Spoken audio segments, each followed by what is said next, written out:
Erizanfos deyishadi. Shu gap qanchalik rost? Alloh asrasin, tavba qildim, astag'firulloh. Doim mana Alloh guvohki, Allohdan doim so'raganman. Qaytanga turmushga ancha vaqt chiqmaganimiz sababi ham atrofimda shunaqa talab bilan keladigan insonlar ko'p edi menga.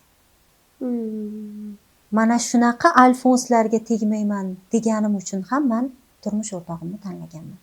Birinchi uchrashuvdanoq, misol uchun, yaxshi joylarga olib borib, ayol kishiga ухаживать qiladi, joy-joyiga qo'yganlar, juda ahamiyat berganman. Baribir ikkilanasiz. Men yosh qiz emasman-da, 18 yoshli qiz emasman. Har tomonlama e'tibor berganman-da.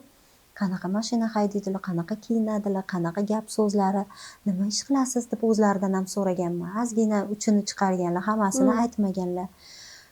Ishonasizmi, men nima ish bilan shug'ullanishlarini to'yimizdan keyin 3 oydan keyin aniq bilganman.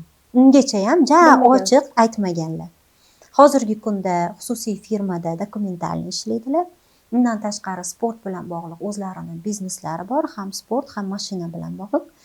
Va asosiy fokuslarini ayni damda sportga qaratganlar. Oktagon liga bilan hozirda shartnoma tuzganlar. Inshaalloh yaqinda jang bo'ladi. Shunga tayyorgarlik ko'rib yuribdilar. Men ham, mana atrofimdagilar juda ham yaxshi bilishadi. Haqqini beradigan qiz emasman.